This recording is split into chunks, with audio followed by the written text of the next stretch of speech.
for the entrance of the Governor General of Antigua and Barbuda.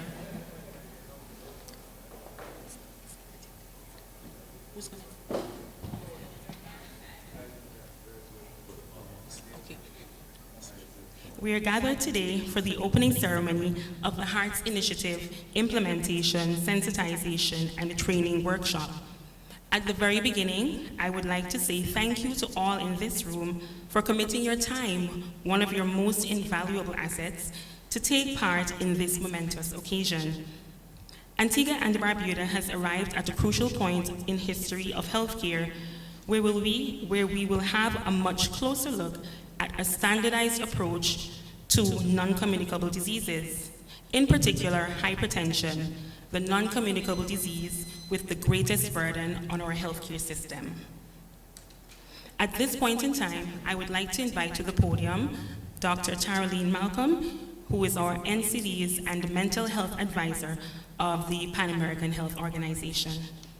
Give her a round of applause, please, as she comes.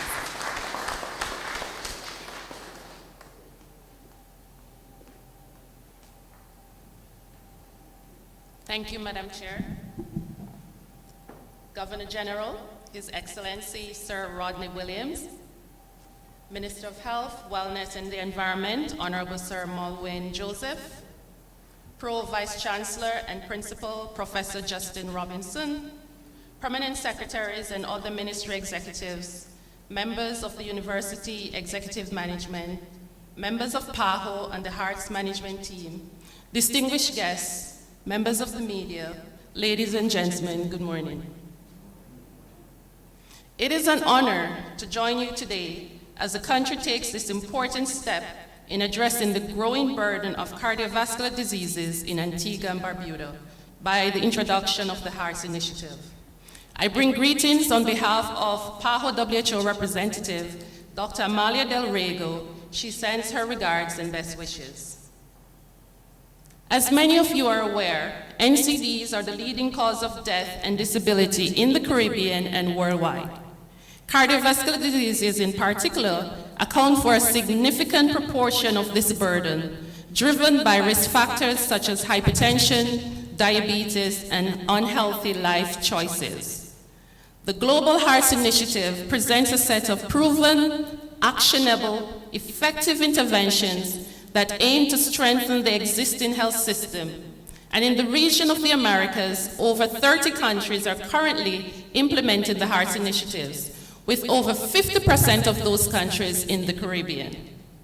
Hearts focuses on improving blood pressure and diabetes control, promoting healthy lifestyles, and reducing risk factors.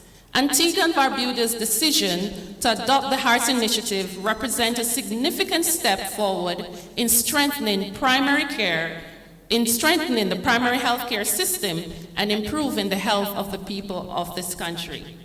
I want to highlight two recent milestones that underscore the importance of today's workshop.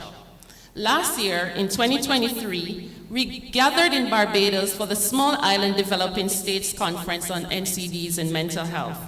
The conference served as a platform for 6 countries to share strategies, challenges, and solutions in addressing NCDs and mental health, particularly in the context of our unique vulnerabilities.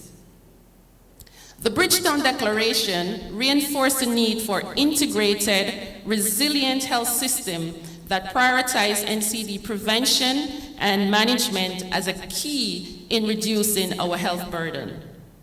More recently, right here in Antigua and Barbuda, we concluded the 4th International SIDS Conference, which again shone a spotlight on NCDs. The NCD side event at the conference brought renowned focus on urgent needs to scale up our efforts in combating NCDs, recognizing that they're not just a health problem, but they are a development challenges. The need for regional global collaboration on robust policy implementation and the community level intervention was highlighted. Initiatives like the Hearts Initiative are central to these efforts, ensuring that we reduce premature mortality and improve the quality of life across the region. The Hearts Initiative is the entry point and foundation to provide better care for NCDs, especially in the Caribbean. Improving NCD prevention and management requires integrated, patient-centered care. By integrating Hearts with the Better Care for NCD initiative, we aim to create a seamless and robust health system that addresses the full spectrum of NCD prevention and management.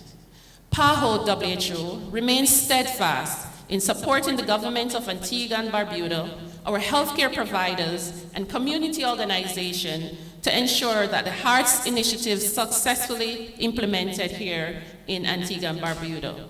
Our goal is to create a health system that is responsive to the needs of all individuals, particularly those in vulnerable situations.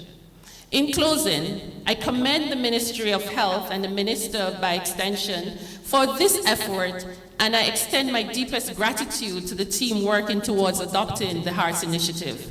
Your hard work and dedication will make a tangible difference in the lives of many. Let us continue to work together, sharing knowledge, resources, and best practices to build a healthier and heart-strong Antigua and Barbuda. Thank you.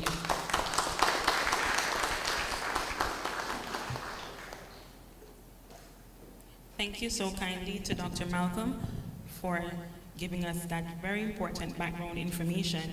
So on May 28th, she would have mentioned, on May 28th, 2024, the Ministry of Health collaborated with the World Health Organization and the Pan American Health Organization to host the NCD side event themed by the SIDS for the SIDS, Next Decade of Action on NCDs and Mental Health. This side event attracted so much attention and piqued the interest of many that we actually ran out of seating and standing room. That's why we chose a larger venue today. So thank you for coming. Yes, so those of us who were there remembered that. So we're moving on now to hear from our Permanent Secretary of the Ministry of Health, responsible for primary health care, Mrs. Stacey Gregg-Page. Let's welcome her, please.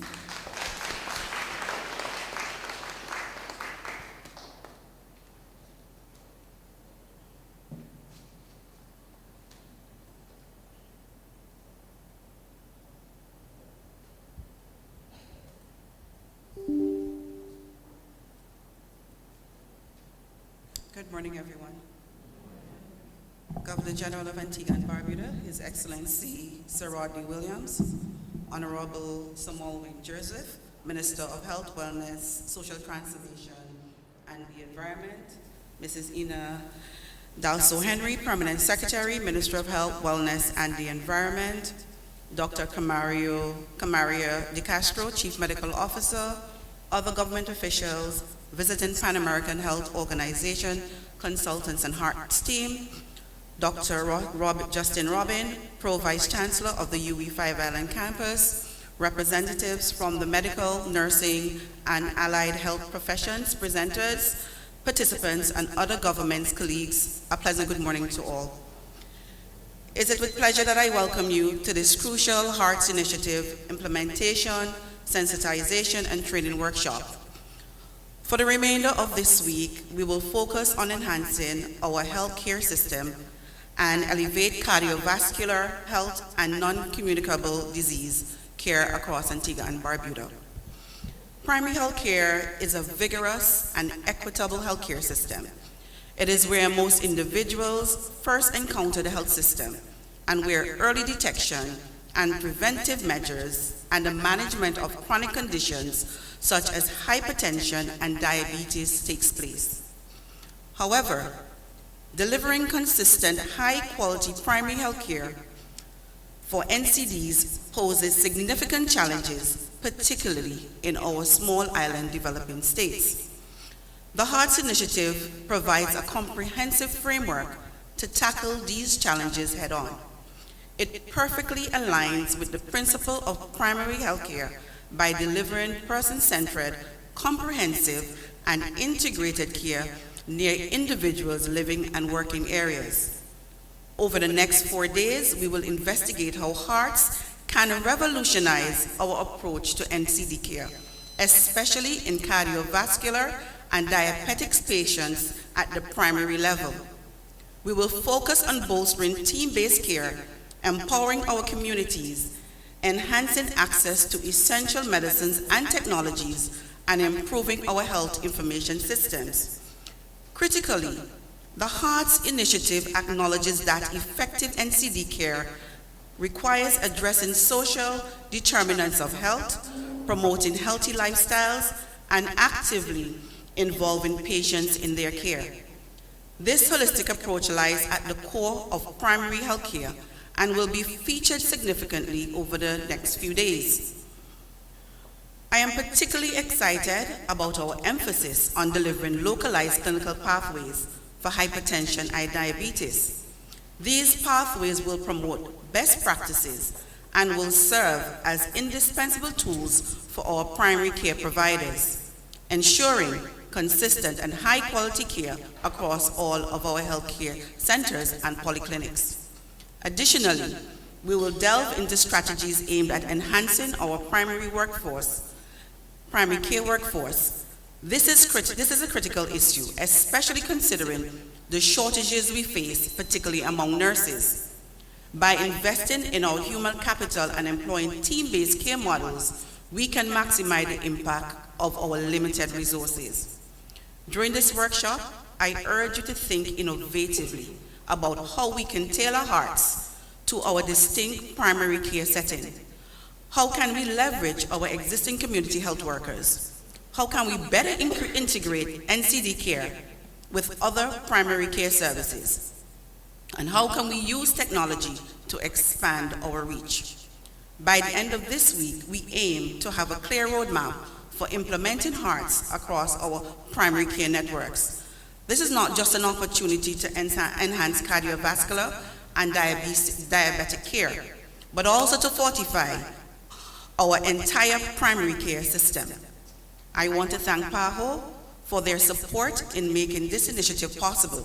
Your commitment to improving health outcomes in our region is truly commendable. Thank you all for your dedication to this vital work. Your expertise and insights will be crucial as we chart this new course. Together, we will build a primary care system that delivers better NCD care and better health for all of our citizens. Let us commence this journey. Thank you. And we will now hear from Professor Justin Robinson, who is the Pro-Vice Chancellor and Principal of the UWI Five Islands campus. Sir, we welcome him. Thank you. Okay, thank you. Morning. So please allow me to adopt the protocol established. I do want to special greeting to my dear friend, our distinguished Governor General and our Honorable Minister.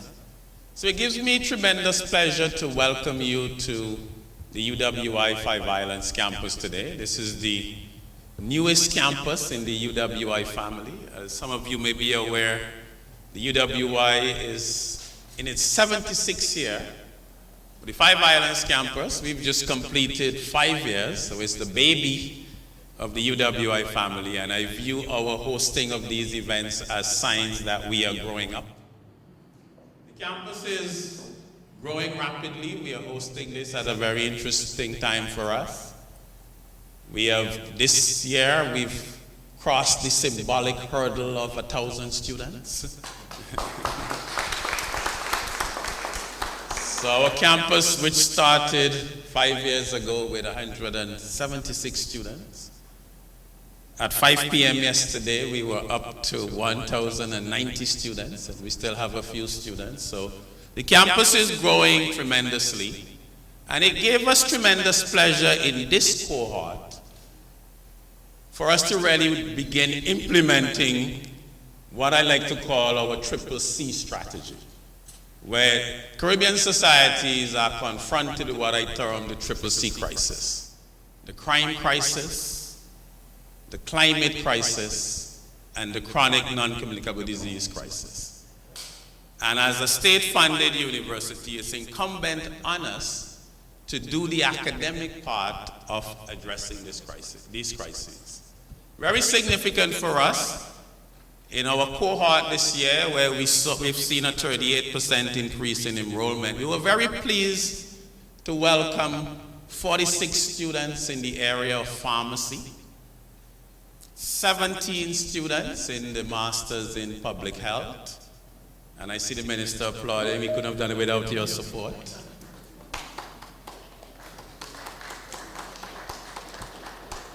And we welcome 5 students into our new MBA in Healthcare Management. This is all part of a very aggressive push on the part of our campus to really build some competencies, human capital, and begin driving research in the area of health. Last night I was up reviewing the latest draft of a master's program we aim to roll out next year, a master's in managing chronic non-communicable diseases. We are very excited about that program because we know the heavy burden on our Caribbean states. So the Five Islands campus is very keen to play its role in any way it can to support an aggressive push in the area of health and wellness. I'm seeing my good friend Dr. Connell here, and as part of that trust, in November we are going to be adopting and rolling out in Antigua and the OECS a very successful program in Barbados that we call No Sugar November, and that has been a very successful initiative. Sometimes we wonder if it's no sugar before the Christmas binge, but hopefully some habits will retain. So again, a very warm welcome to our campus. We are here to serve. As our Vice Chancellor likes to say, good, excellent universities don't exist to serve themselves, but the communities that they spring from. So again, we are here to serve. Welcome, and we are willing to partner with the healthcare sector, local, regional, international, in any way possible. Thank you. We'll hear from our Minister of Health, the Honorable Sir Malwin Joseph, who we know is very enthusiastic about healthcare in Antigua and Barbuda. And our minister will be giving the feature address on the importance of adapting the Hearts Initiative in Antigua and Barbuda. Let's welcome our minister, please.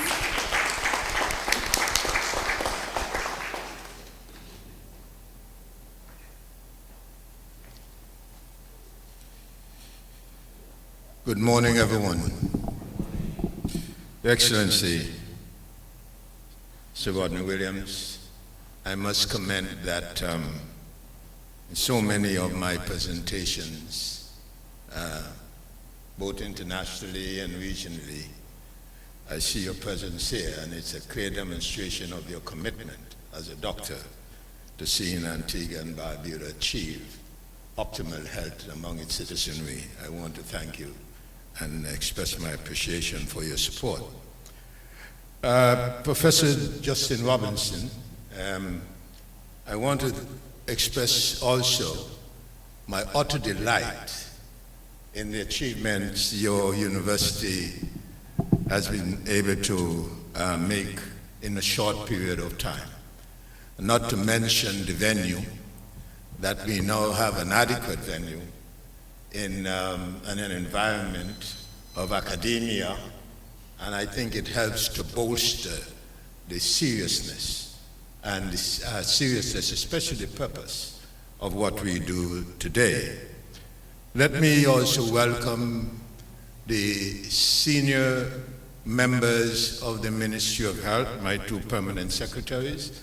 And there is a reason why we have 2 permanent secretaries. I recognize that primary health in itself is such a challenge that I made representation to the cabinet for a permanent secretary, separate and distinct from the traditional arrangement in the ministry. And the cabinet had the wisdom to approve a second permanent secretary, Secretary Greg Page, and Dr. Henry is also here. And we really think that we now have the management structure in place to take on these challenges. Let me also welcome the members of Parliament and who are here, and also Dr. Malcolm And I want to welcome all the PAHO representatives, but Dr. Malcolm has been a tower of strength in pushing this agenda. And an issue that we really are struggling with in Antigua and Barbuda, the rate of diabetes and the resulting need for dialysis service. I wish to also recognize Dr. Thomas for his presence here, who is working on building greater capacity so that we can meet the demands of treating people with, who have diabetes and resulting problems. On May 28, 2004, during the 4th United Nations Small Island Developing States Conference, the Ministry of Health, in collaboration with the World Health Organization, hosted the side event dubbed By the SIDS for the SIDS, the next decade of action on non-communicable diseases and mental health. At the end of my presentation, I have some announcements to make, some developments that are really exciting for Antigua and Barbuda insofar as mental health is concerned. This initiative was driven by the recognition that people living in SIDS face a disproportionate risk of premature death from NCDs, as well as high burden of mental health challenges. The urgent need for deliberate action on NCDs and mental health has been emphasized in key declarations, including, and let me take my time here because this is a challenge, including in 2007, the Port of Spain Declaration, 2007. That is about, what, 17 years ago.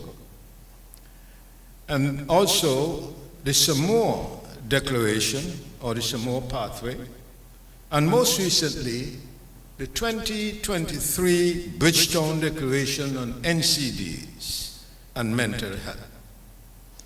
The call is clear. Bold and decisive action by SIDS and for SIDS is essential to accelerate progress toward achieving Sustainable Development Goal, Target 3.4, which seeks to reduce premature mortality from NCDs by 1/3 and to promote mental health and well-being by 2030. Those are the targets. And we are hoping that this will be achieved among the SIDS states. We are sharing these commitments and to implement cost-effective interventions such as the WHO Best Buys to address NCDs, mental health, and the associated risk factors. And these commitments, aligned with national priorities, are being showcased on an online SIDS commitment platform that has been established. However, the journey from commitment to action requires sustained collaboration. Here's the difference between commitment and action, as evidenced by what happened during the time of after the Port of Spain Declaration, 17 years, and we are still wrestling with the issue of NCDs. The next decade of action on NCDs and mental health must prioritize SIDS-specific solutions, strategic partnerships, and sustained investment to ensure long-term impact. For example, in the Caribbean, the Pan American Health Organization is launching the Better Care for NCDs initiative, which seeks to integrate NCD care into primary health care systems. Similarly, CHEART's initiative in Timor-Leste is accelerating efforts to prevent and control NCDs. In the Pacific and African SIDS, initiatives are being launched to implement WHO's Pen and HEARTS packages through primary health care. Strengthening healthcare system in SIDS remain a key priority. This includes ensuring quality health workforce, securing effective financing mechanisms, improving data collection and surveillance, and guaranteeing access to essential medicines and diagnostics. All of these are critical building resilient healthcare system. They are critical to building resilient healthcare system that can meet the needs of our populations. One area of particular importance is the role of human resources in health. Multidisciplinary and professional teams are essential to achieving success in addressing NCDs and mental health conditions. Partnerships between professional groups, government agencies, policymakers, and non-government organizations are equally vital in this collective effort. During this SIDS event, heads of states, donors, academia, and individuals with lived experience will reflect on how the global community is catalyzing attention and investment to achieve progress of SDG Target 3.4, intend to reduce by 1/3 premature mortality from NCDs through prevention and treatment, and promote mental health and well-being. Globally, NCDs are responsible for 41 million deaths annually, accounting for 74% of all deaths worldwide. More than 15 million people between the ages of 30 and 69 die from NCDs each year. Cardiovascular diseases, diabetes, respiratory diseases, and cancers account for over 80% of all NCD deaths, with the majority occurring in low and middle income countries. And I can confirm in Antigua and Barbuda, between 7 and 8 deaths out of every 10 is directly related to NCDs. Imagine how our society would be different if we were to succeed in reducing those by 1/3.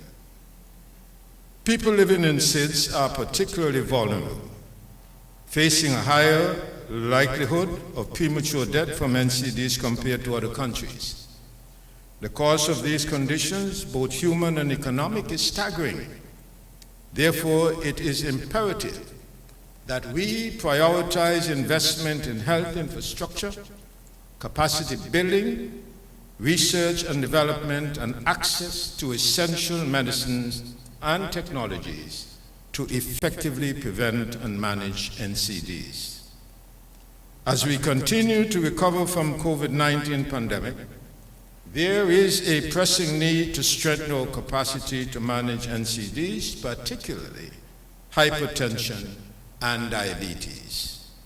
The HEARTS initiative, led by WHO and supported by global partners such as the Centers for Disease Control and Prevention, is resolved to save lives, and various international health organizations is playing a pivotal role in this effort. In the region of the Americas, PAHO coordinates the HEARTS initiative in the Americas Initiative, which aims to improve the prevention and management of cardiovascular diseases through the adoption of best practices in primary healthcare settings. The HEARTS initiative is currently being implemented in primary care centers across 33 countries and territories in the Americas, including 17 in the Caribbean. The program seeks to integrate global best practices into existing healthcare services with a focus on improving the control of high blood pressure and promoting secondary prevention through primary healthcare. HEARTS is structured around 3 key domains. 1, structural domain, which focuses on essential resources such as government leadership, medicine, and clinical devices. 2, process domain, which aim to optimize healthcare delivery, monitoring and evaluation to improve hypertension coverage and control. And 3, outcome domains, which assess the impact of improved performance in hypertension management and the scale-up of the HEARTS model primary healthcare. The success of HEARTS model is closely tied to its ability to enhance hypertension management at the primary healthcare level and to ensure that these improvements become the standard of care throughout the healthcare system. Key strategies of HEARTS implementation include standardized treatment protocols, comprehensive clinical pathways, updated formularies, risk-based management, regulation of blood pressure measuring devices, team-based care, robust monitoring and evaluation systems, and the provision of educational resources and materials for healthcare providers. The task ahead for our health workforce is immense, but with a strong commitment from all stakeholders, we can achieve significant progress. I wish to underscore that the Ministry of Health, Wellness, Social Transformation, and the Environment, along with the government of Antigua and Barbuda, remains steadfast in its commitment to fully integrating the HEARTS initiative into the country's healthcare system. We are dedicated to ensuring that our population benefits from improved NCD prevention and management as we work towards the healthier and more resilient future. I want to thank you for this presentation, but allow me to make 2 announcements.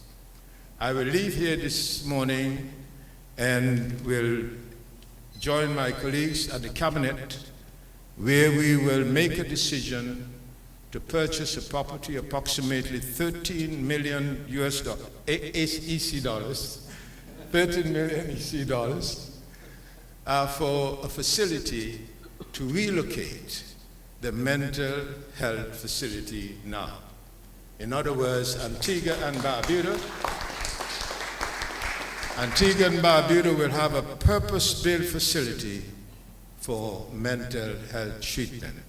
This is a giant step for Antigua and Barbuda, and we wish to say publicly we will be engaging WHO as well as PAHO in ensuring that our steps are well ordered.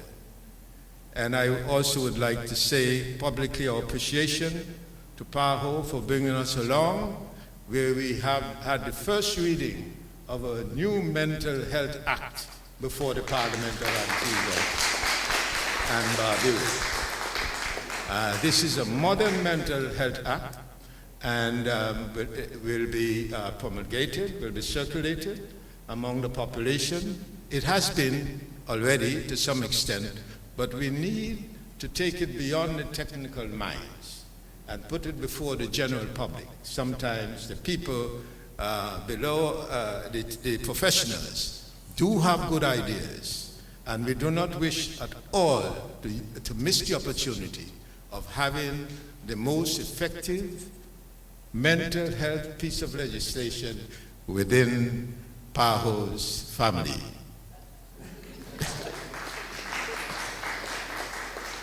Yes, the other announcement is this. As a result of what we have seen and accepted, that our young people, many of them, are growing up in an environment that is not conducive to wholesome behavior, and we are seeing, unfortunately, in all the Caribbean islands, an escalation of criminal behavior.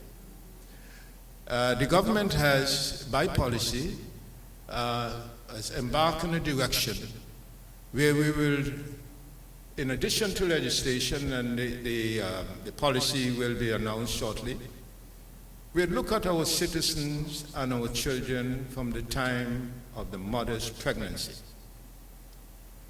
And that will give us an opportunity to ensure that an unborn child, through the nutritional intake of the mother, gets the proper nutrition even before the child is born. I want to thank Dr. Bell Jarvis for the first draft of this policy, and what the government is saying, in an environment where we have, or we do not have, the traditional family, where many of our mothers are single mothers, and I will tell you that it is a very, very pervasive problem. Yesterday I had to deal with a case in my ministry, right in my office, where there was a young woman with 3 children, and 10, 8, and 6, without any support from the father, without any support from the extended family, and she was only working 3 days a week. And I asked her, and this is real, I asked her a question: what happens to you when you go to work in the mornings? She said to me that the 10-year-old is given the responsibility to ensure that the other 2 are dressed and taken to school. And in getting deeper into the conversation, she said to me that the 10-year-old is not doing well in school now and exhibiting deviant behavior. And when she's not home, he's roaming the neighborhood. The problem is that we have been treating the symptoms for too long. We have to dig deep and treat the causes that sending our young people in the direction where they become criminals and become very deviant in their behaviors. So the government policy is that it will take the level of responsibility as appropriate, that we want to ensure that all children in Antigua and Barbuda are placed in an environment where they can be positively guided and developed, as well as having the appropriate nutrition. In that regard, shortly, the ministry, all clinics will be given the appropriate whatever medication or vitamins free in the community, and these will be distributed free in the communities. And the most important aspect of this change is that hitherto, this was primarily the responsibility of the nurses.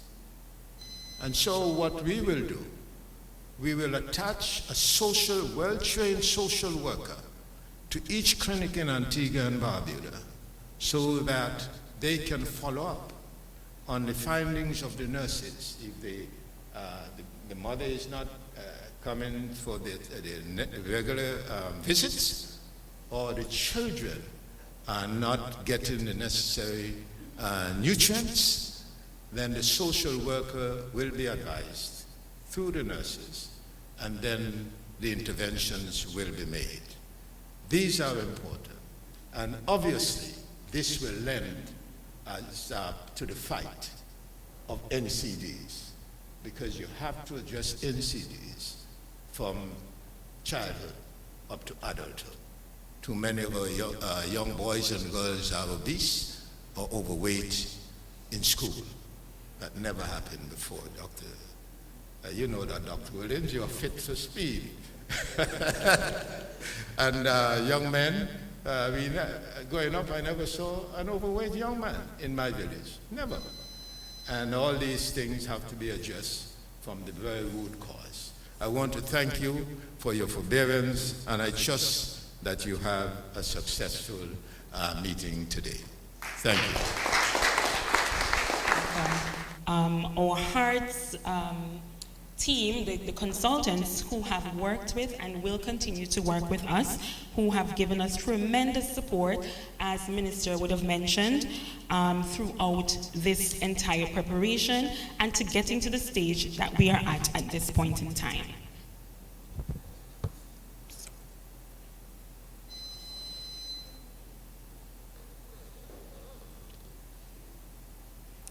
First, we will hear from Professor Donald DiPetti, who is of the University of South Carolina, who is the Hearts consultant who has been working very closely with us in the Caribbean region. And the presentation given is themed, Why Changing Our Current Service Delivery Paradigm is Important. Welcome, Professor DiPetti.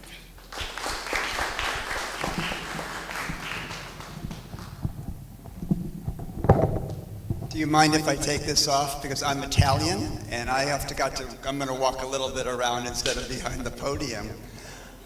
I want to thank the organizing committee, of course, the leadership of Antigua, et cetera, for the kind invitation to join you, not only this morning, but starting yesterday.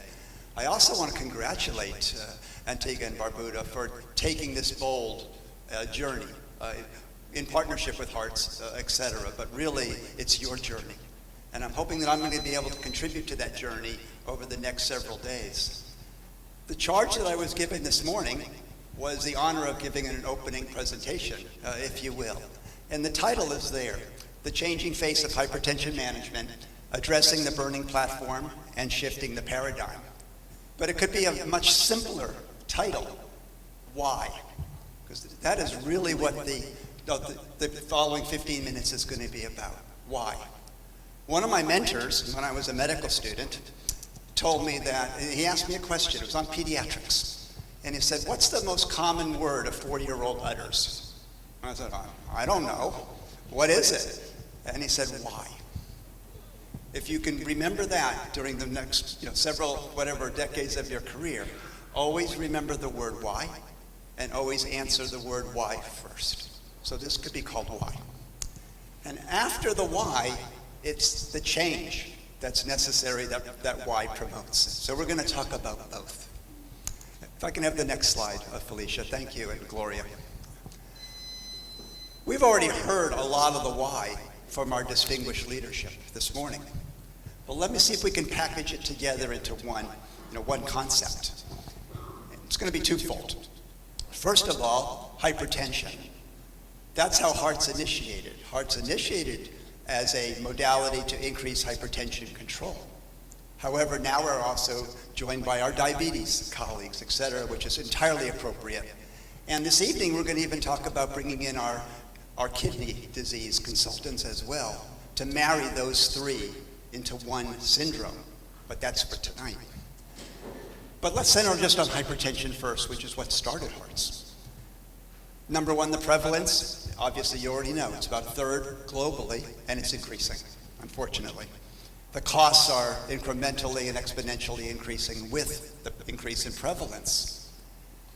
And those costs take away from things we could do otherwise. If we could task shift or cost shift and increase hypertension control, we could take those dollars and do all the other millions of things that are desperately needed of our citizens.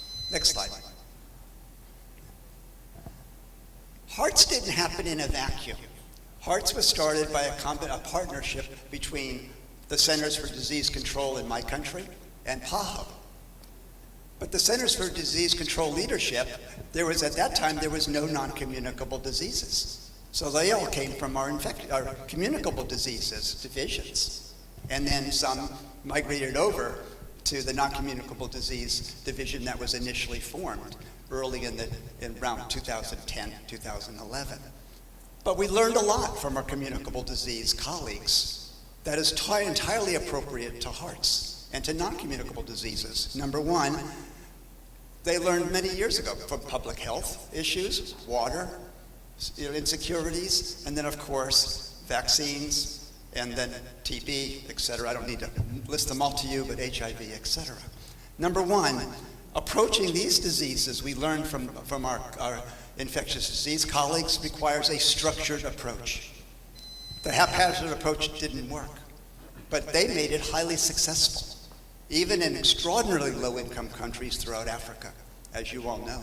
It's been highly successful.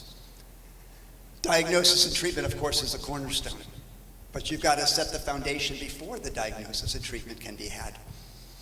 And of course, you have to have tremendous management, and you have to have a modicum, if not even more, support systems and mechanisms. And that has been, all of those concepts have been inculcated from the birth of hearts, if you will. And then you've got to have targets, and you have to have indicators to chart your path. You know, you get in a car and you already know where your journey is going to be, and now you can hit MapQuest, and you can see it all there. Well, in this case, there is no MapQuest for hearts or for communicable diseases, so it requires a map. And that map has to change, so you need to be flexible. You have to be ready to change, go left instead of right. So it has to have expansion of services, identify and treating more and more patients. That's success, believe it or not. And again, reducing the burden of whatever disease you're talking about. You could put any disease on this slide, from hypertension to diabetes to mental health to prenatal care, etc. And it would all work. And I think that's the beauty of hearts. It's not novel, but it's applicable. It's application of learned, proven techniques. Next slide. I need to tell a little story first. Another one of my mentors always told me that if you can tell a story, it's much better than a lot of data. Because people remember stories. When we're children, do you remember the stories you were told by your mom and dad? Of course you do. So let me tell you a little bit of story of how I got here in front of you in this podium talking about change, because I'm a physician. At the University of Texas, where I was a young junior faculty member, I was in Galveston at the medical school at University of Texas Medical Branch. They developed a leadership program for a few individuals aspiring physicians, and they said, these may be future leaders, but we're going to really change them. We're going to send them to business school. And I was one of those that was selected. And I was sent to the University of Pennsylvania, Wharton School of Business, where, lo and behold, I thought I was being punished. I said, I must have done something wrong to deserve this. And they said, no, just go, and I did. And one of the lectures during that master's program, if you will, for executive physicians was on change. I never thought of change before in my life. And they introduced me to this gentleman. Kotter is his name. K-O-T-T-E-R. He's the father of change, of organizational change in large organizations where, of course, there's tremendous, if not almost entire, reticence, for that change. And he developed the concept of 8 steps for organizational change when it's desperately needed. He studied the United States auto industry. It was in the 80s. The auto industry in the US had a monopoly. It was making tons and tons of money. But he saw that there were storm clouds on the horizon from competitors, internal and external. And he said, these organizations are going to have to change. And of course, they weren't going to change. So he developed this concept. There are 8 steps for successful change. We're not going to go through 8. We're only going to go through 1, which is what's the first step to promote organizational change? And that is to establish a burning platform or sense of urgency. It's extremely important. Why? Why? Because it's the why. It answers the why for the entire organization. And it starts at the top. It starts with us in this room, which is promoting the sense of urgency, discussing it, delineating it, and having a consensus of that sense of urgency. So let's talk about what the sense of urgency could be, and I'm sure I'm just going to add a few things. You could add a lot more. If we put all of us in a room in a think tank, we would come up with hundreds of parts of this. However, let's just talk about a couple. Well, what's the sense of urgency in this room today? And it's not only, by the way, in this room, as you're going to see. I'm going to bring you a sense of urgency from my country, too. the United States.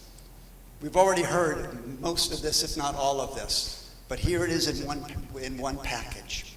Number one, NCDs, of course, we've already heard, particularly cardiovascular disease, not only globally, but pertinent to us today, is the leading cause of morbidity and mortality in Latin America and the Caribbean, including in Antigua. And by the way, including in my state, South Carolina, which is a very, very diverse, low-income state in a heterogeneous country such as the United States. Hypertension, however, is the leading cause of that NCD. So if you're gonna shoot an arrow, and you only got one arrow first, where are you gonna shoot it? At the bullseye. So that's why Hearts was started. Hypertension was the tip of the spear. We knew many years ago that we had to do the same thing in diabetes, kidney disease, mental health, as was mentioned, etc. But let's start with the number one target, and let's then, if we can prove that's successful and have some learning curve of that, we can then develop the other entities as well. And you already see diabetes has come along. Hearts D is now a partner. Yeah. However, what's the bad news? And this is the sense of urgency. Hypertension control rates, even at a blood pressure of 140 over 90, which is the World Health Organization, what did I do there? The organization's blood pressure, but even there's other organizations we're going to talk about in my country. If you look at even 140 over 90 in the recent Lancet report from the WHO and our international colleagues, it's only 20%. So not only is it the leading cause, that would be okay if it was all treated. All right, we did it, but no, it's dismal. And if you used 130 over 80, which is our American Heart Association, American Cardiology definition, it's going to be like 10% or 5%. And I'm going to show you the data from my country. But the problem is that's despite the fact that there is safe, effective pharmacologic treatment for hypertension. So the fabric is there. We need to quilt it. We need to put it together. So what do we need to do? That burning sense of urgency. What would Cotter tell us to do? He would say, right now, today, start an honest discussion amongst yourselves regarding what are you doing now? What's working? Keep it. What may not be working, do away with it. And what has not been successful, what's contributed, and then change. Start planning today for tomorrow's work. Examine opportunities to increase the hypertension control rates wherever they are. Open your mind, don't close it. There may be some other ideas out there that we would welcome and entertain and try. And then lastly, we heard this yesterday over and over again. I think it probably comes from this presentation, that the definition of insanity is doing the same thing over and over again and expecting different results. Well, that's what we've been doing. We've been doing good things. We've come a long way. But if this were American football, we'd be at the 50-yard line. But we want to get to the goal. We want to cross the goal and score a touchdown. So what are the gaps that's been impeding, if you will? And these are the major gaps, again, from the WHO. Number one, diagnosis is abysmal. About only 50% of individuals that have hypertension are even being diagnosed. Well, some other countries that's higher.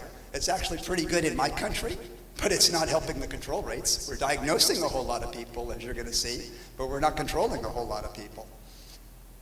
Treatment, of course, is even less of those diagnosed, about half of those. Now you're getting half of half, so it's exponentially getting smaller. And of course, we already mentioned the control rates globally of hypertension are only 20%. Probably 21% if you want to be exact from the Lancet Commission report. Next slide.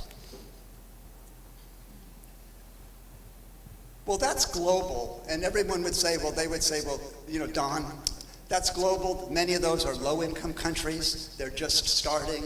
They're changing from communicable to non-communicable diseases. They're westernizing, which brings some good, but a lot of not so good, which is diet, obesity, et cetera, inactivity, lack of exercise. That's the issue there. So we only have to we should take our resources and address the low-income to middle-income countries globally. And that was okay for a while. I was okay with that. And I said, let's go. And that's one of the reasons I joined the Hearts team. However, now it's not low or medium income countries. Look at my country, which mostly would think, well, most of us would say is a high income country with some heterogeneity between states.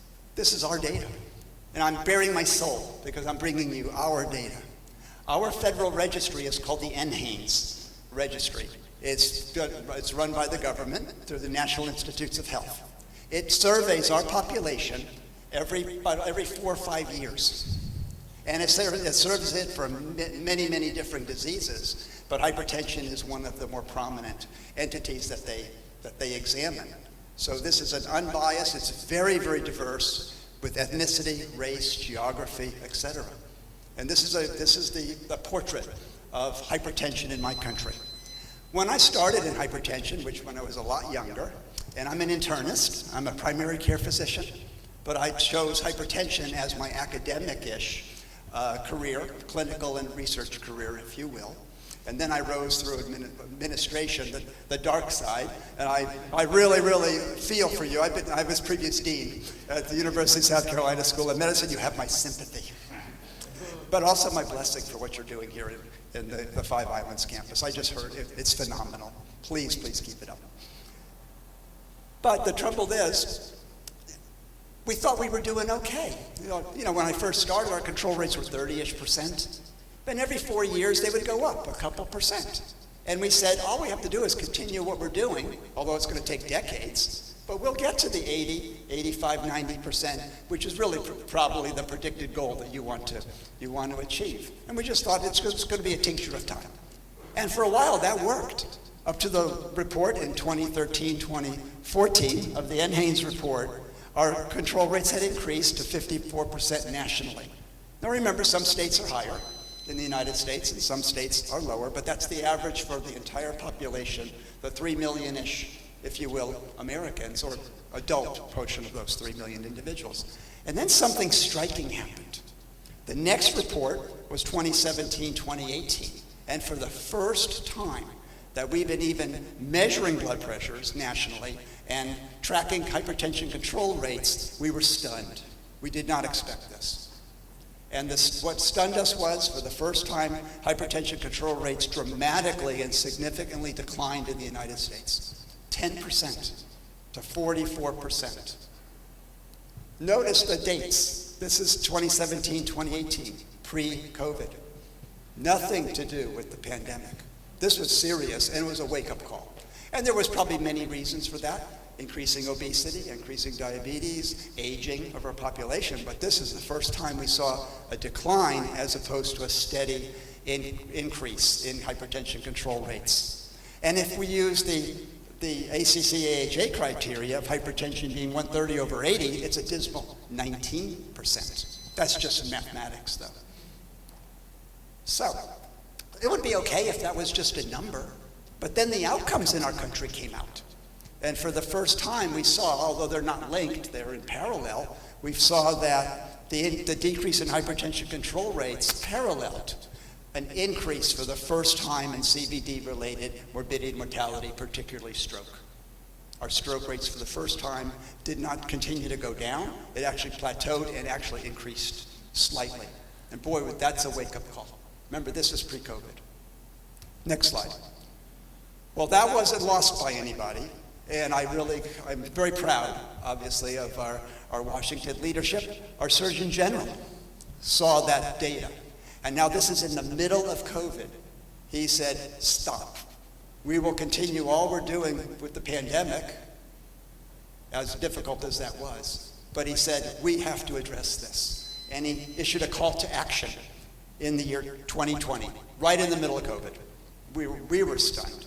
And we were asked to participate in the call to action in terms of why is this decrease, and then what can we do to change it? And there were 3 pillars.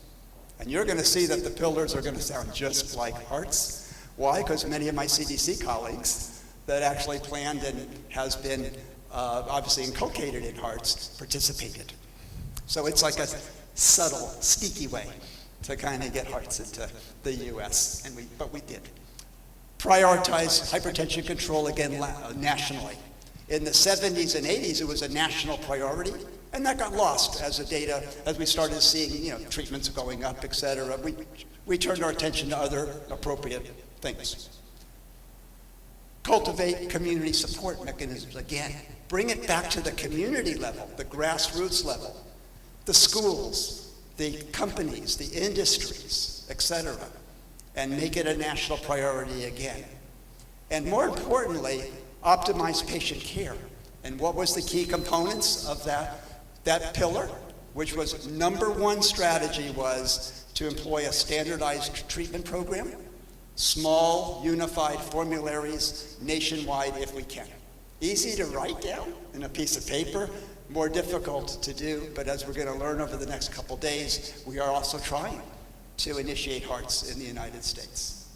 Next slide. Well, that report came out in the middle of the pandemic. So then I was asked to get a group of individuals together and start thinking about the interrelationship between hypertension and the pandemic, and it became worse. You never know, right? that little green light looking at me. In any event, so I was asked to do that. You're going to see Dr. Connell's right here, and you're going to see, but it's kind of small print. But Dr. Connell joined that group with me, led by some other prominent members. And we were asked to examine the interrelationship between hypertension and COVID, because now there's two serious pandemics, if you will. The hypertension, non-communicable diseases pandemic, obviously by the sudden decline in control rates in my country, and the pandemic itself. And lo and behold, as we knew within months of the pandemic, they were closely interrelated. And we developed this paradigm, if you will, that you have an acute COVID pandemic, and this could be any other infectious inflammatory disease. It just happened to be COVID at that time.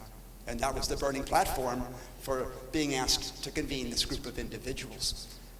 Backwards, please, could you go back one more fully, back to that? Yep. And then, of course, you've got hypertension.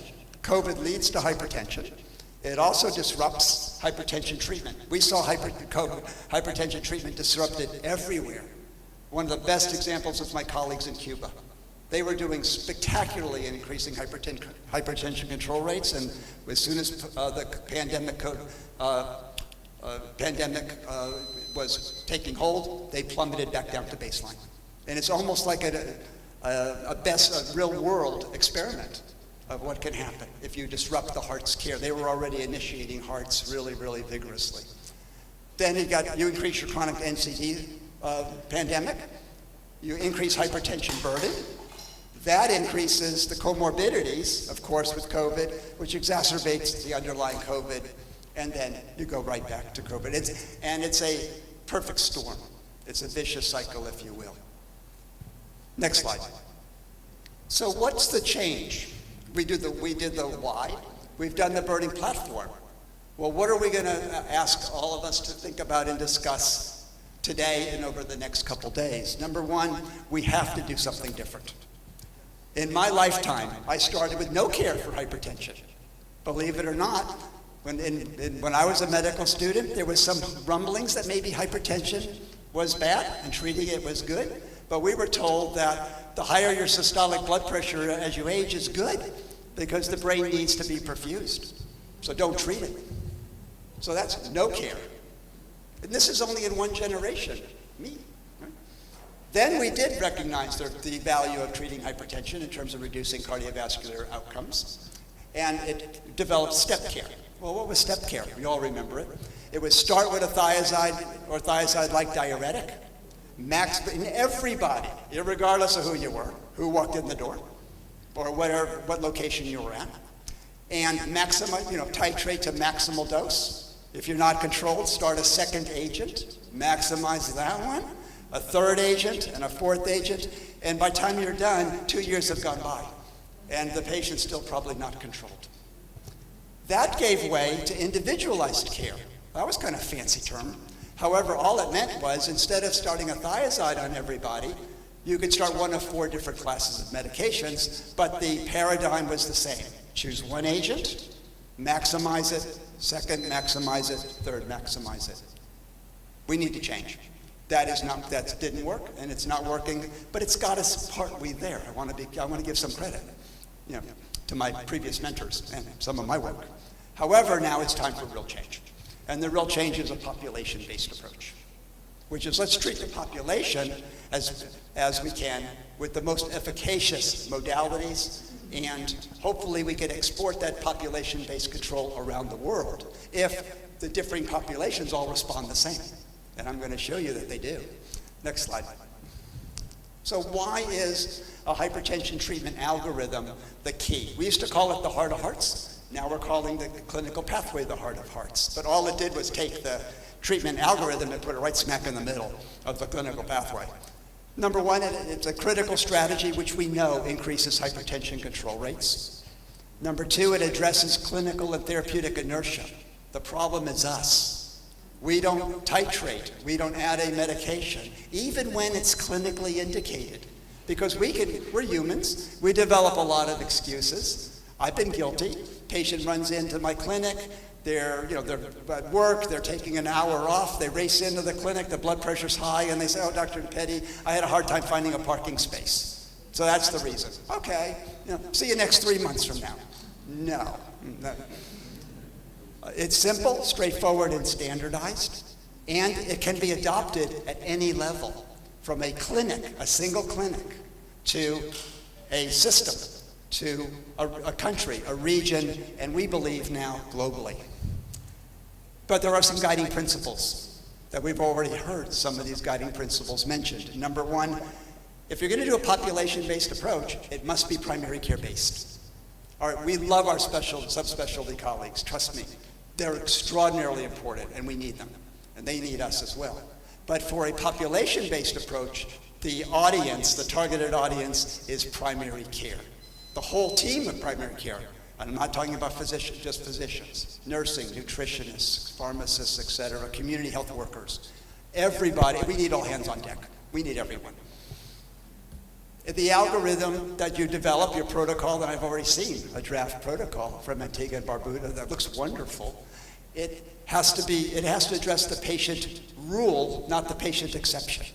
When we initially started, and we had colleagues say, well, what about this person? I saw a person 2 weeks ago that had this, and well, that's the exception. That's always going to be needed. We're always going to need to treat some patients completely differently, of course. But this is for the patient rule, the 85% of individuals. The algorithm and protocol has to have as few titration steps as possible so that you can titrate rapidly and get to maximal doses as needed of whatever number of agents you need.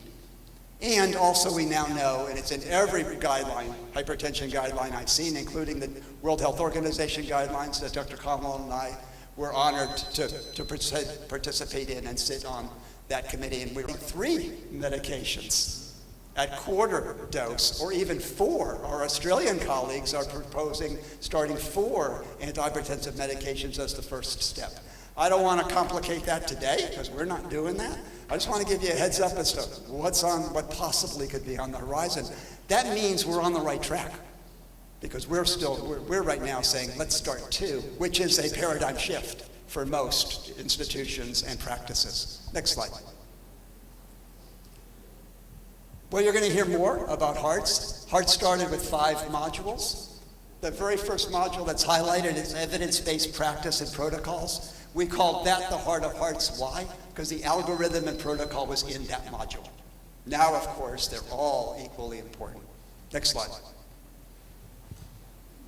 And as we're going to talk a lot more in depth, now we've moved from the modules in HEARTS to a more comprehensive, clinically applicable approach that you can put a poster on your wall and have postcards at the desk in the examining rooms, and it's the hypertension clinical pathway. In only a few hours, we're going to really explore this in depth. Next slide. So let's summarize it and conclude. The changing face of hypertension management, key components is a population-based approach. And that's what HEARTS is about. That's primary care-based. Why is it so critical? It's a critical strategy to increase hypertension control rates in countries of all levels of income. I didn't show you the data this morning, but I'll tell you now, and we can share that data. No matter where you take the protocol, if it follows the guiding principles, your hypertension control rates of your population is the same. It doesn't matter whether it's black, white, Hispanic, Asian, etc., or other. And we have that data absolutely rock solid from our colleagues at Kaiser Permanente in California. 85% control rates with a couple percent variability across all demographic groups and ages and sex, and et cetera. So this will work on a population global-based approach. Our Bangladesh colleagues have just shown that.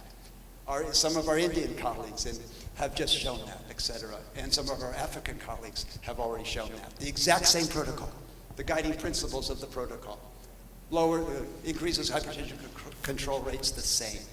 That's the embodiment of a population-based approach. It's simple, straightforward, and it's standardized. One size fits all. And remember, there's always the exception. We're talking about the rule. Importance of the pharmacologic treatment protocol, we've already discussed that, and we're going to discuss that a lot more, and we're going to explore yours as well. It can be adopted, as I've already said, at multiple levels, from a single clinic to hopefully maybe even globally. My health system in South Carolina, Prisma Health, which is the largest health system in South Carolina, just adopted HEARTS. Amazing. And we just received a very large grant from our Centers for Disease Control colleagues to see if we can implement HEARTS throughout South Carolina, with 3 other states, Florida, Georgia, and North Carolina, coming on board. 1 year, 1 state per year, if we can make that happen. We're going to try. I'm not promising success, but I will promise you my effort and try. And I'll get back to you with how we're doing. And also it's effective, as I've already said, in a broad range of demographics. It works, and it works no matter where you transport it, if the protocol fits the guiding principles. We'll talk about that a little bit more, and I already can tell you the drafts I saw do. So I want to thank you very, very much for having me. Next slide. I showed this slide, and if any of you have seen this slide before, hold it. I asked my medical student, I teach pharmacology to our second-year medical students, and I showed them this slide. I said, "What is it?" And they were silent, of course, like all medical students are silent.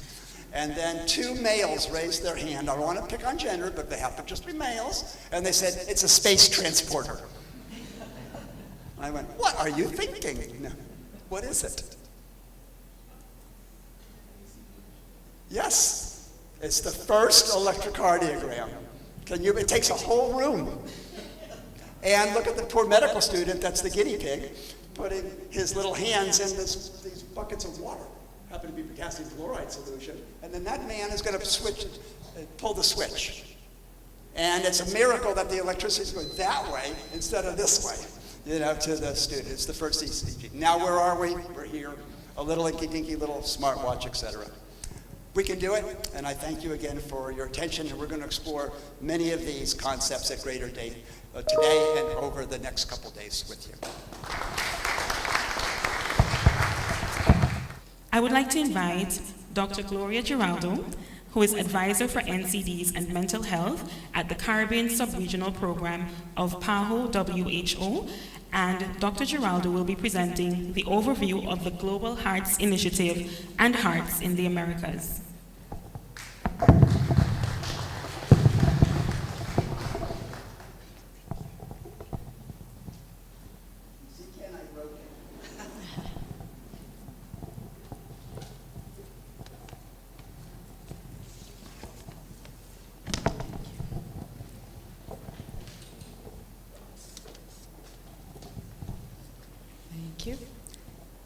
I'm going to move a little bit here because I'm very short, and then I'll be hidden completely behind the computer. And a good thing is a transparent podium. So, protocol being established. Thank you very much for the invitation. I am delighted to be here for the first time in Antigua and Barbuda.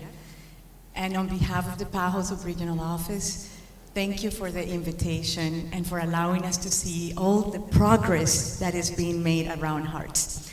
So this morning, I would like to start a little bit with a global perspective, because Antigua and Barbuda has really joined a family of countries around the world, not just in the Caribbean or the Americas, but truly around the world. So I want to tell you a little bit of how that has come about and how the status, what is the status of hearts in the entire planet Earth. So let's start with the first one. So I know that ministries of health are faced with many, many pieces of the puzzle every day. And PAHO and WHO, as much as we try to help, we also come with many other elements into play. And so you are confronted with how do we put all the puzzle together. So I hope to, throughout the presentation, bring you to seeing how hearts helps us put the puzzle together. Next. So cardiovascular diseases, you all day in and day out are dealing with very much what the rest of the world is dealing with. In the Americas, 1 out of 3 adults have hypertension. As I was mentioning, in the whole of the Americas, 1 out of 3 individuals have hypertension. And only approximately a very minor proportion of all of those have their hypertension controlled. And therefore, we have over 65% of people that have hypertension living with uncontrolled. And we know, being this systemic condition with all the implications that it has on cardiovascular disease, especially. Next. This, I know the figures are hard to see from afar. However, this is just the colors. Percentage of death due to cardiovascular disease in age groups in the Americas. So if we look just the 50 to 69, that's kind of the pink color. That is when we have that wide band of people in the prime of life that we are losing due to cardiovascular disease in the Americas. And we see many of our countries in the Caribbean, as well as Central America and other regions. Therefore, what we want to change, what Heart is proposing to do, is that we change this picture. Next. We also, and this is where I'm driving to, we think globally. We're acting locally, but thinking globally. And a recent study looking at over close to 194 countries around the world looked at hypertension prevalence and the cascade of care of prevalence. So let's see what this Lancet study showed. It is showing very much what we see in our country. So this is the world. 51% of men around the world that have hypertension do not know they have hypertension. The majority of men, and we heard that yesterday at the clinics, and we hear that in every country on earth. Men don't go to the facilities. So that is also telling us we have to be doing something differently for men. And this is where we also, when we think of gender, how do we have gender differentiated approaches? Don't go. Of the men that are diagnosed, 11% are diagnosed but not treated. So they probably go, find out, never come back, and we lose them, and we have no way of getting them back. 20% are treated but not controlled. So that's where we're also, right now, our opportunity. They're coming, we got them, we diagnose them, we treat them, but how are we treating them? Because they're not reaching control. and only 18% achieve control. So we did something well. We're doing something well for those 18%. And for women, it's better, but not fantastic. We have a lot of potential. Only 23% of women are controlled. So we still have a lot of potential to growth and to improve. So next. So this is what hearts, if you boil it down to what we're trying to convey, is that it's a systemic problem. For a long time, we all play a role and we have responsibility, but there was a time where we blamed the patients, non-adherent patients. They are the reason why we don't reach control. They don't take the meds. Yes, there is truth to that. Doctors, they're doing or not doing, they have to do. They play a role. But it's a system. It's a system where those that do come into the system, out of those, a portion gets diagnosed and not treated. Something happened. There's already a glitch in the system. And out of those that were treated, they don't reach control. However, there was also that 50% that never even got diagnosed. They're walking down in our communities, on our streets, going to our markets. They are there. Therefore, our whole approach is, how do we approach this system to improve it and to change it in a way that this, which now looks like a funnel, will not be a funnel. It will be widened because we screened, detected, diagnosed, treated well, followed up, maintained, and reached control. So instead of being that funneled, it's going to be this widened system that works. Next. So recognizing that it wasn't Antigua, Barbuda, or the Caribbean, or the Americas even, that it was a global issue, as Dr. DiPetti was mentioning, global institutions came together and said, we gotta do something. And from the International Diabetes Federation, the International Society of Hypertension, the US CDC, WHO as the convener, and several others, they came together and conceived the Global Hearts. Next. And Global Hearts is actually a much larger model, if you will, because we also know, and yesterday in our first meeting, I didn't get a chance to interact much, but there was someone from tobacco control. So we are, of course, thinking in the primordial and the primary prevention. However, HEART focuses on the services arm, in the healthcare delivery aspect. But I did not want to not mention that there are other packages like this shake for salt reduction. We need to work on that as well. But we need those policies at national level.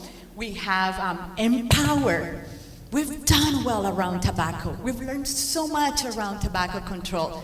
So there are others. Replace, yes. The Caribbean can achieve its commitments to eliminating trans fat, industrially produced trans fatty acids from the food supply. We can do it. So there is a lot of work that goes into the primary primordial prevention, but we are today focusing on hearts, and that is what collectively was all of the Global Hearts initiative. Next. And as I was saying, it's truly global. We had countries as far and diverse as Vietnam, Turkey, India, Ethiopia, and as most of the countries in the Americas. But let me show you where we are. This is just the progression. Next. Today, there are 40 member states and associates and territories of the WHO PAHO that are implementing HEARTS around the world. 33 of countries and territories in the Americas. So I have to say, we are doing well as a continent, as a region of the Americas. And there are over 17 million people that have been already impacted by the initiative. Next. I'm sorry, the previous one?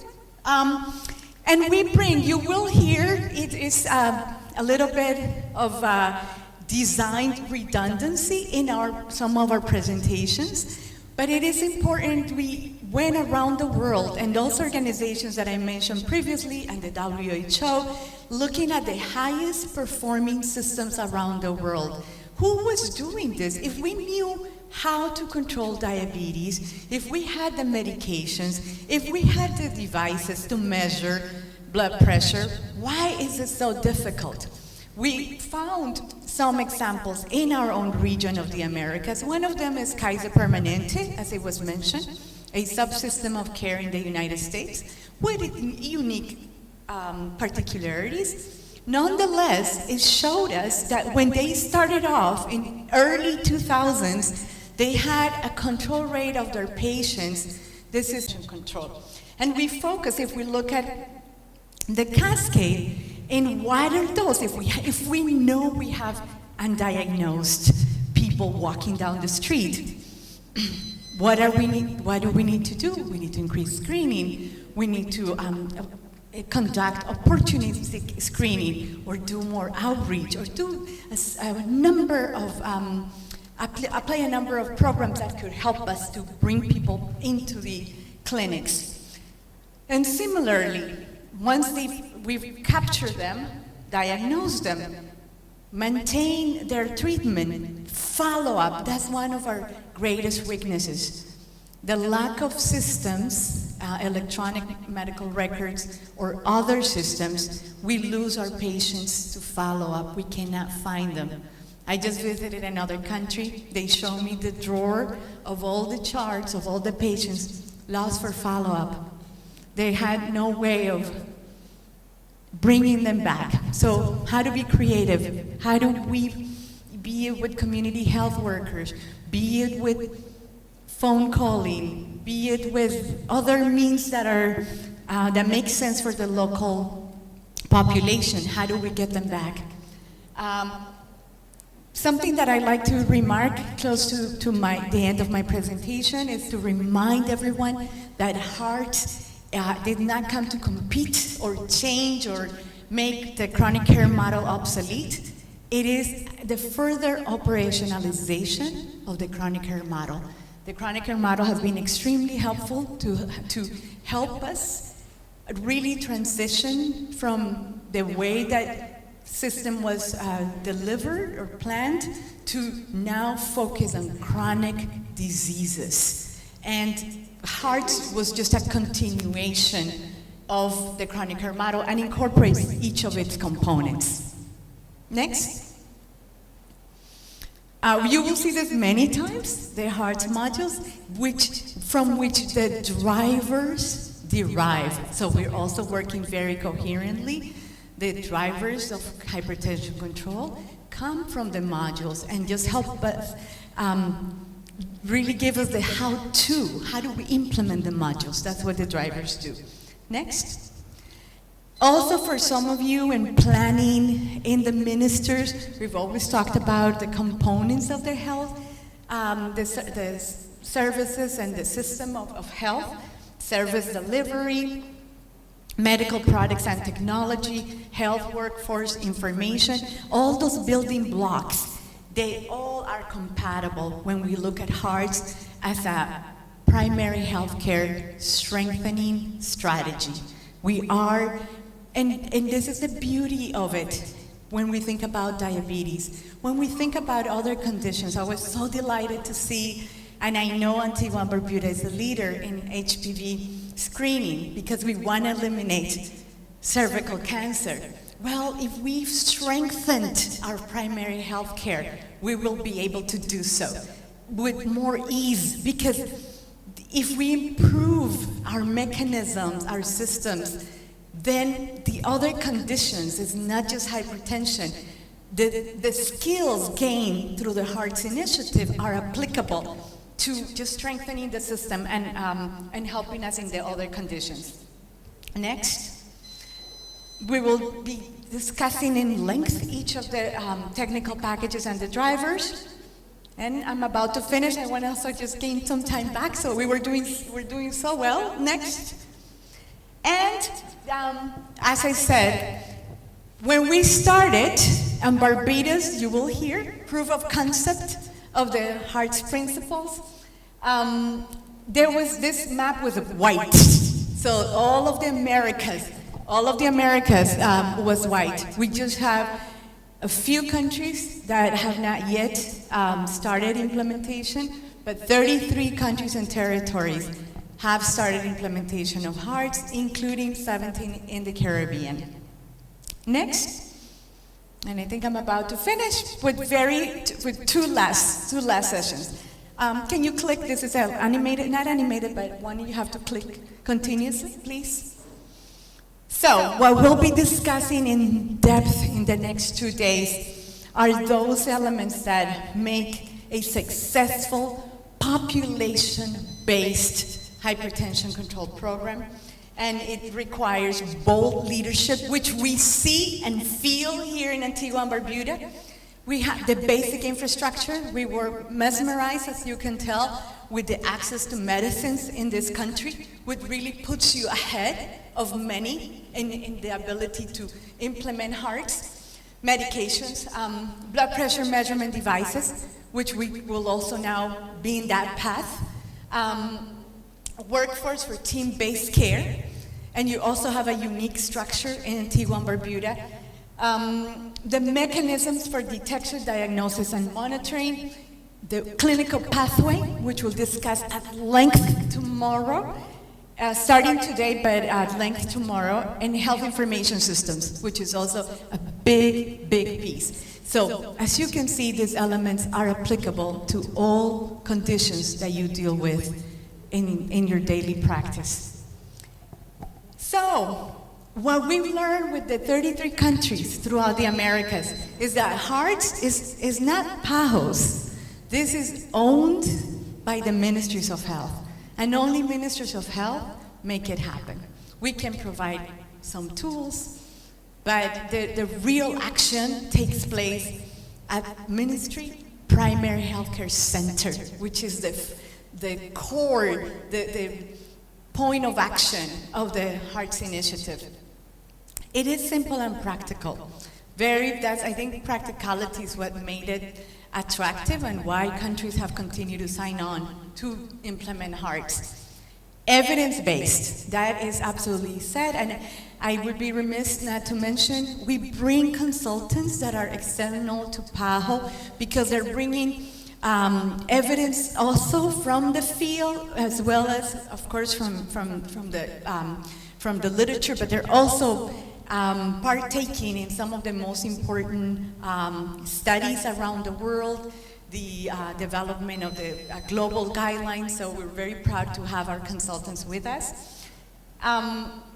Accountability, I said it yesterday to our first group that we met, without data, there's no program, there's no Hearts.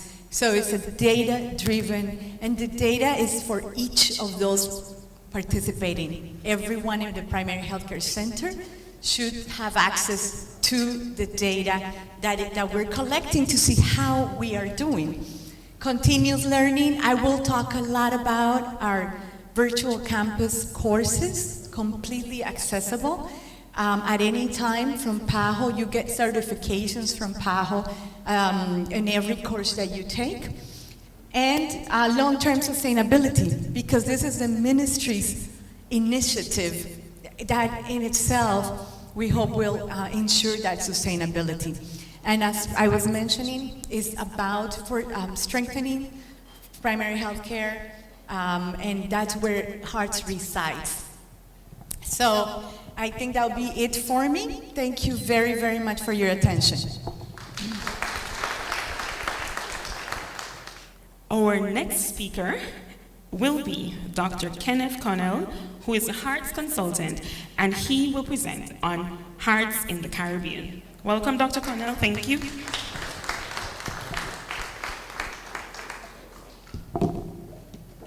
So thank you very much, Madam Master of Ceremony. And also, I thought you were going to end by saying welcome back home. So Excellency, permission for me to adopt the established protocol. It's so good to be back in Antigua. And let me just share a story that really would not have been a story at about 8:30 this morning. I got a WhatsApp from someone saying, I didn't realize you were living in Antigua. Now you never even told me. And it seems that my social media page is so full of Antigua and also the Five Island campus that people are thinking I moved there. So I'm going to post a disclaimer, since I know that the bursary at the Cave Hill campus is watching this. Say, still send me my check. I still work at Cave Hill. That's my declaration. But it's good to be here. There is no coincidence in anything, and I'm going to build that argument in my presentation. There's no coincidence that in 2007, a group of Caribbean islands under CARICOM came up with the Port of Spain Declaration in my third favorite country in the Caribbean now, because now Antigua has been bumped up, in Trinidad and Tobago, and led the world some 4 years later with the UN General Assembly Declaration, the first one on NCDs. It's no coincidence. It started in the Caribbean. We didn't have a fancy name like Small Island Developing States, but CARICOM started that movement for NCDs. It's no coincidence that in a university campus in another Caribbean island in Barbados, Hearts, which started as the Standardized Hypertension Treatment Protocol, started in April 2014. In a much smaller area than this, the AC was just as cold, and that's where Hearts was conceptualized. It's no coincidence that the two people involved in this were involved in pharmacology, clinical pharmacology, and had a passion for managing hypertension and frustrations in managing patients with hypertension. It's also no coincidence that an internist, immediately when offered this position to lead Hearts, said, no way, this is not real medicine. Real medicine is in the hospital, and I get to see really ill patients and manage the complications of hypertension. I also get to change policy in hospital, and I was very comfortable doing that. And I want to also shout out, Gen Z says I have to say shout out, and I can't say acknowledge. So I want to shout out to the fellow internists in the room, and thank you for all that we do in hospital medicine and in primary care. And so the story begins of the coincidences. It's no coincidence, next slide, that the WHO has declared this as a significant global burden. It's no coincidence that by 2030, the expectation is for a third reduction in NCDs. We aren't that far from 2030. In an academic space, somewhat like this one, maybe a large conference room, I said to a group of my colleagues at Academic Board, you know what, 90% of us in this room are going to die from an NCD. Of course, the principal looked at me like, are you serious? But it's true. We don't want to necessarily go out there and get knocked down by a car, or none of us want to be succumb to a communicable disease. We are actually going to die from an NCDs. A few of my Gen Zers and soon to be Gen Alphas, they don't think they're going to die, period. But I say to them, you know, we're going to die from all that we're doing in health is trying to prevent premature death and mortality. How are we doing in the Caribbean? Next slide. Well, low to middle income countries like ourselves in small island developing states are vulnerable. If you look at the patients who are undiagnosed in the anemic looking color at the bottom, right?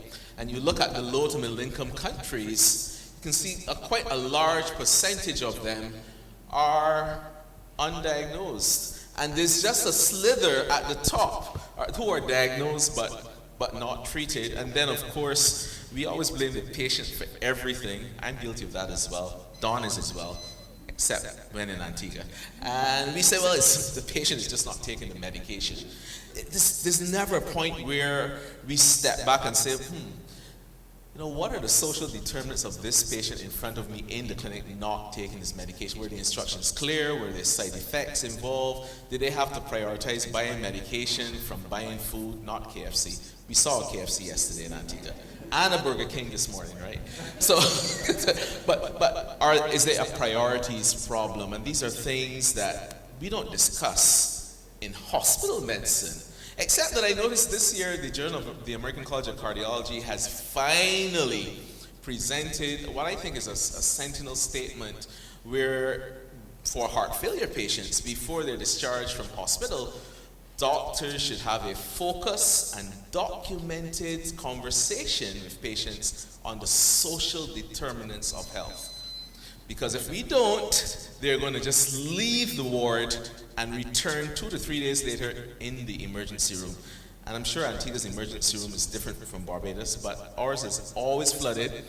Patients are out on the outside complaining of waiting times, which range, there's a wide standard deviation here, anywhere between maybe 6 to 8 hours. And as reported in our media, and I see the media projecting right at me, do not quote this from my country, 2 to 3 days sometimes in the emergency room, and that is unacceptable. The large burden is cardiovascular disease and the sequelae from cardiovascular disease. So it's something that we need to attack, but the attack is not in hospital at all, it's in primary care. We could also argue that it's not even in primary care, because by the time patients present to primary care, they have established risk factors. The risk factors were established because the Caribbean, a low to middle income collection of states, we live in the perfect environment. We use the term cohobla pot in Barbados. Do you say that here? It's a cohobla pot really of unhealthy lifestyle. Our entire environment. Institutions, governments, I'm glad the minister isn't here. The first thing they like to say to the population is, go out there and get moving. Eat healthily. Take your medication, and it's all in your hands. Your health is in your hands. I'm going to actually switch that switch around completely. You are where you live. You behave because of the environment you're in. If unhealthy food is difficult for you to get to or inaccessible, then you're not going to eat it. If healthy food is cheaper, you are more likely to consume it. If it's easier for you to walk without being knocked over because they're green spaces or they're dedicated cycle lanes, you're going to be more physically active. So we are where we live, and perhaps the time has come for us to hold our CARICOM governments to task in changing the environment so that it's less obesogenic. Next slide. I may get deported. Okay, so there's an association between population hypertension control and ischemic heart disease and stroke mortality. Let's look at 36 countries in the Americas between 1990 and 2019. You cannot see the fine print on this slide. I actually can't see it either, so I'll move closer. But the point I want to make to you is, for every one, region-wide, for every 1% increase in population hypertension control, the data from this study shows that there's a reduction of 2.9%. So 1% to 3% basically in ischemic heart disease deaths per 100,000 of the population. That's significant. I mean, if you want to talk about a Best Buy, and we heard the Honorable Minister mention WHO Best Buy, that's where your money should be going if you want bang for your buck.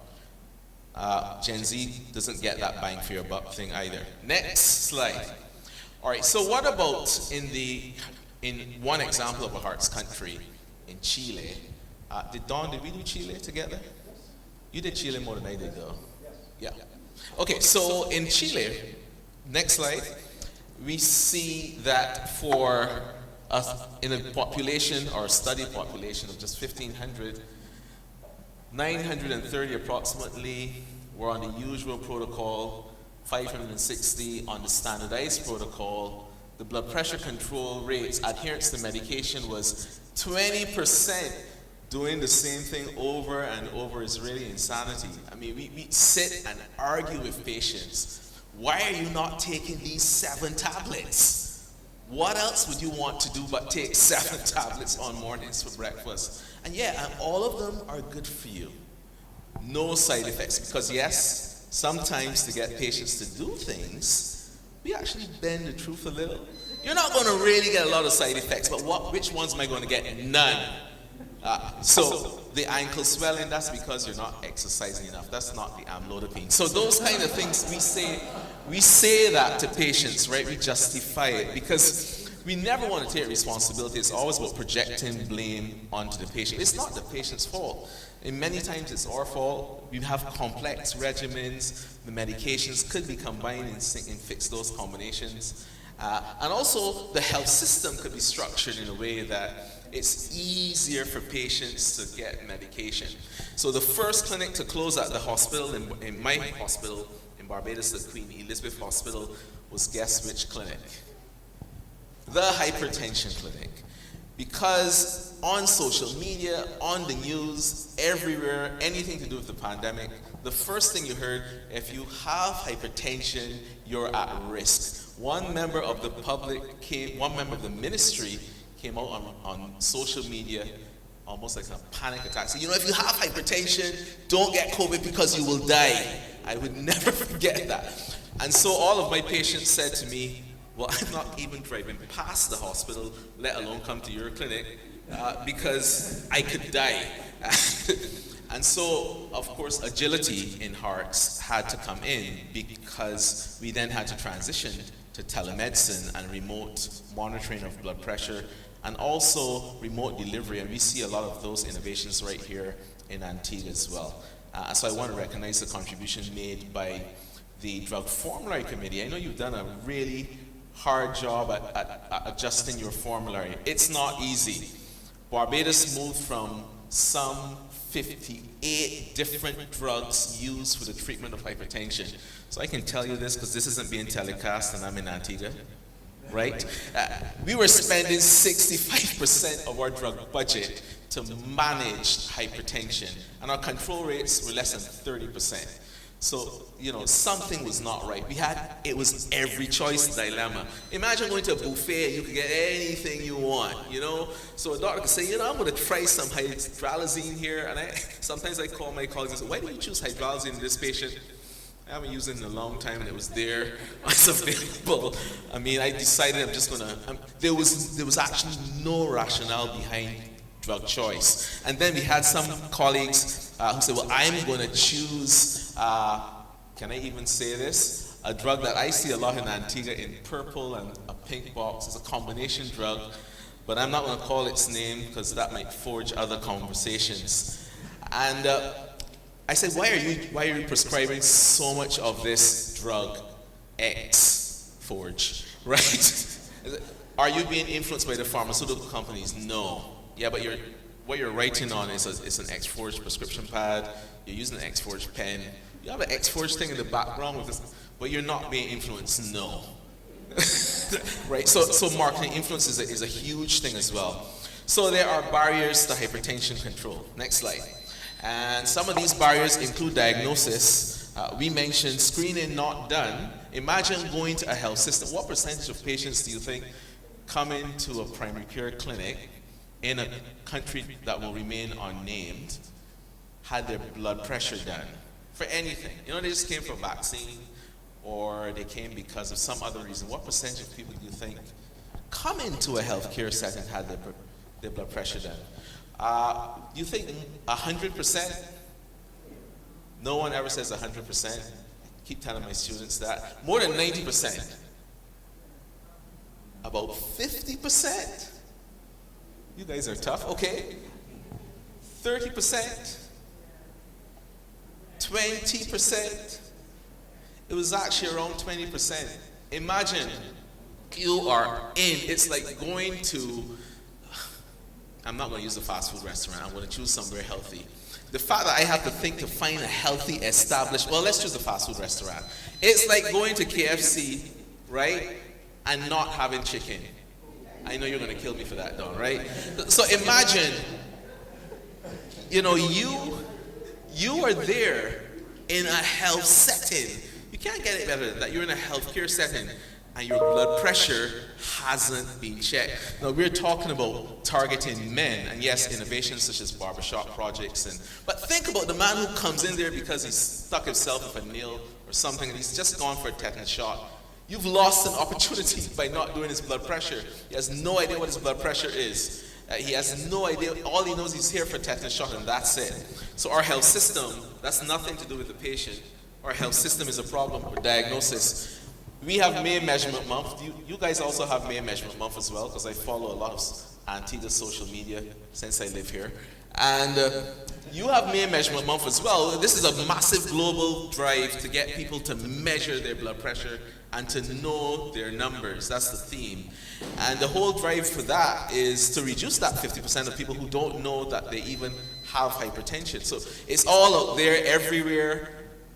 Okay, Dawn, forgive me again for this, but yet some of the screening even occurs outside fast food places that we would rather not do, right?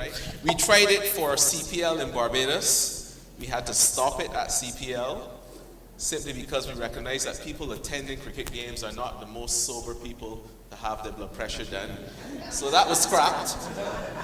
But diagnosis is important, and you need to be able to screen, right? You need to be able to screen in different places. There's a low attendance and inaccurate measurements. I saw in my hospital a nurse just slapping a cuff on just randomly on the upper limb. And she said to me, well, I kind of said to her, are you sure that's how it's done? Immediately my registrar is there shaking his head like, this is going to be a long conversation. She said, well, yeah, it's very sensitive, so you can just put it anywhere. So even the accuracy in the way reading is done is significant.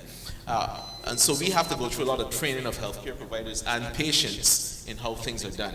No treatment protocol. In Barbados, when we launched HEARTS, we asked everyone in the room, doctors, nurses, pharmacists, are you following a guideline? And all of them said yes. Which guideline? Do you remember this, Dawn? You're in Barbados. Which guideline are you following? A guideline. None of them knew which guideline they were following. They just knew that somewhere there's this magical guideline. Some people might reference the CARFA guidelines. Well, so which step? Can you go through the steps? I don't really know them, but I use it. So they weren't using any guideline. And the other thing is the guidelines were so thick. The only people reading them were people like myself and Dawn, because we really like reading guidelines. That's what we do for hobbies. And so long guidelines, right? And they weren't reading it. So then continuity of care, no reminders, no recall system, medication not affordable, no information system or health information system, and low adherence, but yet we say it's all the patient's fault. I mean, you weren't really designed to get up on mornings every morning and take 7 tablets, right? That's not food. And but yet we blame patients. How many of you in the room who are practicing physicians ask men routinely about erectile dysfunction? One internist quite embarrassingly raises her hand, okay, right? No, but it's a fact. Unless you put these things as protocols, you will never ask. One of my medical students said to me, I don't ask because he didn't volunteer the information. But that's why you're asking. It's not the most comfortable conversation. Patients come in saying, my name is John Doe and I have erectile dysfunction. Many men don't even know what erectile dysfunction is, so you really do have to explain it. But it's something, we can't say that, they didn't tell us, so why ask, right? That's negligence, all right? So next slide. Anytime now, going once, going twice, gone. Okay, so it's all simplified. So HEARTS is a very simplified process, and this started as the standardized hypertension treatment project with a core set of medication. Our pharmacists will enjoy this box. The medication was widely available, and there is a medical benefit scheme here and a PPS, which they tried to explain to me at least 6 times yesterday, and I'm still confused. So, but improved care delivery, so the care delivery system has to change as well. You just can't. In the same room, Dawn, you may not remember this, because you were probably at a coffee break, but in the same room, we asked the nurses in Barbados, well, do you think you're taking enough care in the management of patients with hypertension? And the nurses said no.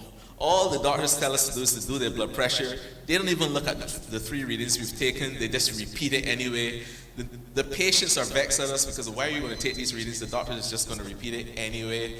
We don't think we could educate, but no one really tells us that that's what we should do. And so the interaction was limited. So then we asked the doctors at another table, do you think your nurses are doing enough in the management of hypertension?